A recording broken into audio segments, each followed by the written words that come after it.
জমি মাফিয়াদের বিরুদ্ধে রাজ্যের প্রশাসনিক প্রধান তথা মুখ্যমন্ত্রী মমতা ব্যানার্জি রীতিমতো কড়া হুঁশিয়ারি দিয়েছেন।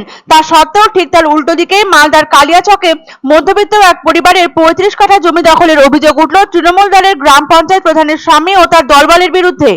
অভিযোগ, ইটভাটা তৈরির নাম করে রীতিমতো দাদাগিরি মেরেই গৃহস্থ জমি দখল করেছে স্থানীয় জমি মাফিয়ারা।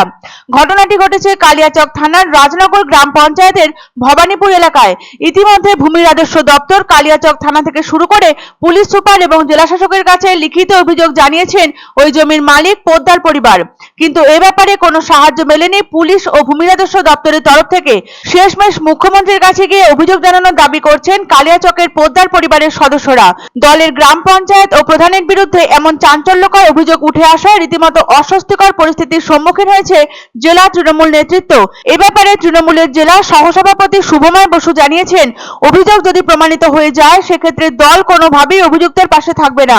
2022 সালে কালিয়াচক থানার রাজনগর গ্রাম পঞ্চায়েতের বালিয়াডাঙ্গা এলাকার বাসিন্দা প্রদীপ পোদ্দার জমি কেনেন। সেখানেই তাদের একটি কলকারখানা গড়ে তোলার পরিকল্পনা গ্রহণ করেছিলেন তারা, কিন্তু স্থানীয় কিছু জমি মাফিয়াদের বিরুদ্ধে জোর করে দখল করার অভিযোগ উঠেছে বেশ কিছুদিন ধরেই। তৃণমূল পরিচালিত রাজনগর গ্রাম পঞ্চায়েত প্রধানের স্বামী বরজাহার শেখ সহ মোট 6 জনের বিরুদ্ধে লিখিত অভিযোগ দায়ের করা হয়েছে এই ঘটনাকে কেন্দ্র করে। তবে এই বিষয়ে ক্যামেরার সামনে মুখ খুলতে চাননি সংশ্লিষ্ট গ্রাম পঞ্চায়েতের প্রধানের স্বামী বরজাহার শেখ। তবে তার বিরুদ্ধে ওঠা সকল অভিযোগ ভিত্তিহীন বলে দাবি করছেন তিনি। এ প্রসঙ্গে বিজেপির দক্ষিণ মালদা সাধারণ সম্পাদক অমরান ভাদুরী বলেন, জমি দখলের অভিযোগ তৃণমূল প্রধানের স্বামীর বিরুদ্ধে, তাই প্রশাসন কোনো ব্যবস্থা নিচ্ছে না। মুখ্যমন্ত্রী যাই বলুন না কেন, অভিযোগ প্রমাণিত হলে দল কোনোভাবেই পাশে থাকবে না, প্রয়োজনে কড়া ব্যবস্থা নেওয়া হবে, পাল্টা দাবি জানায় তৃণমূল। উল্লেখ্য, চলতি সপ্তাহের মঙ্গলবার মালদার প্রশাসনিক বৈঠকে জমি দখলের বিরুদ্ধে অসন্তোষ প্রকাশ করেছিলেন মন্ত্রী সাবিনা ইয়াসমিন। তৎসত্ত্বেও এরূপ অবস্থা দেখা যাচ্ছে মালদা জেলার একাধিক ব্লকে। মুখ্যমন্ত্রী নবান্নে বসে জমি দখল করা যাবে না বলে বার্তা দিচ্ছেন, সেই নির্দেশকে অমান্য করে জোর করে জমি দখল করছেন খোদ তৃণমূলের লোকজনরাই। ইট ভাটা তৈরির নাম করে গৃহস্থের জমি রীতিমতো দাদাগিরি করে দখল করছে মাফিয়ারা।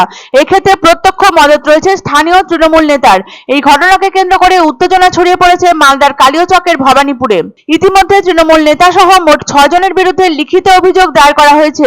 এই প্রসঙ্গে প্রদীপ পোদ্দার নামে পোদ্দার পরিবারের এক সদস্য বলেন, মুখ্যমন্ত্রী বলছেন যে জমি দখল করা যাবে না, সেখানে তৃণমূলের লোকজনই তাদের জমি জোর করে দখল করছেন। প্রশাসনের দ্বারস্থ হয়েও কোনো লাভ হচ্ছে না। এক্ষেত্রে পরবর্তীতে মুখ্যমন্ত্রীর কাছে গিয়ে অভিযোগ জানানোর দাবি করছেন কালিয়াচকের পোদ্দার পরিবারের সদস্যরা। আমাদের ভবানীপুরে একটা জমি রয়েছে, ওটা জোর করে ওরা দখল করার চেষ্টা করছে। রাজনগর প্রধানের স্বামীও জড়িত আছে, বারজাহান নাম আছে, বারজাহান শেখ, ভালো নাম সানাউল। আমরা কার কাছে দ্বারস্থ হবো এই পরিস্থিতিতে? আমাদের এরপরে আমরা মমতা দিদির দ্বারস্থ হতে চাচ্ছি, আর আমাদের কাছে কোনো রাস্তা নেই। মুখ্যমন্ত্রী রাফ অ্যান্ড টাফ হিসাবে যেসব সিদ্ধান্ত গ্রহণ করেছে তাতে যদি কোনো তৃণমূলের নেতাকর্মী জড়িত থাকে তাদেরকেও প্রশাসন রেয়াত করবে না। বেআইনি যারা কাজকর্ম করছে তাদের বিরুদ্ধে ব্যবস্থা করা হবে। প্রশাসন চুপ করে আছে, কেবলমাত্র তৃণমূলের প্রধান এবং তৃণমূল যেহেতু জড়িত, প্রশাসন কিছু করতে পারছে না। এখানে এই মুখ্যমন্ত্রীর যে বক্তব্য, যে হুঁশিয়ারি, তার অসরলতা আমরা সারা পশ্চিমবঙ্গের মানুষ দেখতে পাচ্ছি।